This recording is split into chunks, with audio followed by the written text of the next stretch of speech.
Hello everyone, this is Faiza's blog. কেমন আছে আপনার সবাই? আশা করি ভালো আছেন। তো আজকে আমি আপনাদের জন্য নিয়ে আসি চটপটি রান্না। তো আমার আম্মু আজকে আমার জন্য চটপটি রান্না করতেছে। না, আই মিন আমার জন্য না, গেস্টের জন্য। বাসায় তো গেস্ট আছে, তো ওদের জন্য অবশ্যই স্পেশাল কিছু রান্না করতে হয়। তো সেই জন্য আম্মু চটপটি রান্না করতেছিল, চটপটি সাবু কারণ বাসায় ছিল। তো আম্মু ভাবলো কি গেস্টরা যেহেতু আসছে চটপটি বানাই, সেই জন্য আম্মু চটপটি বানাইতেছিল। আর আমি বলতেছি আমার জন্য বানাইতেছে, হ্যাঁ, জীবনেও না। অ্যান্ড বাই দ্য ওয়ে, আমার কিন্তু চটপটি অনেক ফেভারিট। এখন আপনারা বলতে পারেন এই মেয়ে যে ভিডিও আপলোড করে না কেন ইউটিউবে সব সময় বলে এটার ফেভারিট সেটার ফেভারিট, এই মেয়ের কি সব কিছুই ফেভারিট? আসলে না, আমার যেগুলো ফেভারিট, আমার যেগুলো ভালো লাগে খেতে, আমি সেগুলো ইউটিউবে আপলোড করি। বুঝতে পারছেন? আমার যেগুলো ফেভারিট না সেগুলো আমি জীবনে ইউটিউবে আপলোড করব না। কারণ হচ্ছে যেগুলো আমার ফেভারিট না আমি সেগুলোর ধারের কাছেও ঘেঁষি না।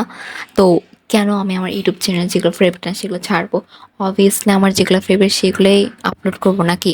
আর আমি চটপটি, ঝালমুড়ি, ফুচকা, ভেলপুরি এই সবগুলো জিনিসের মধ্যে অনেক বেশি ঝাল খাই। এমন ঝাল আমার আম্মু, আব্বু, ভাই, আমার কাজিনরাও খায় না। আমি যতটা খাই আর কি, মানে এতটাও না, মানে আমি আর হিসেবে এতটা না, ওদের জন্য নাকি অনেক বেশি, যেটাই হোক। তো আমি এগুলো তো অনেক ঝাল বেশি খাই। আর আমি অন্যান্য খাবার তাড়াতাড়ি খেতে পারি বা না পারি, এইসব খাবার অনেক তাড়াতাড়ি খাই আমি, মানে সবাই আগে আমি ফার্স্ট হয়ে যাই, মানে এত মুখের মধ্যে এমনভাবে ঠুসাই আমি নিজেও বলতে পারি না, সবাই আমাদের তাকায় থাকে, আল্লাহ এমনি এমনি খেতেছে কেন, মানে কী এক অবস্থা। আমি আমার ফ্রেন্ডদের সাথে যখন খাই তখন ওদের সবার আগে আমার খাওয়া শেষ হয়ে যায়। তখন আমার তাকায় থাকে, ভাই তুই কি এত তাড়াতাড়ি কেমনে খাস, মানে সবার আগে আমি খেয়ে ফেলি। তো আপনাদের সবার ভিডিওটা কেমন লাগছে অবশ্যই জানাবেন, আর লাইক, কমেন্ট, সাবস্ক্রাইব করতে ভুলবেন না কিন্তু।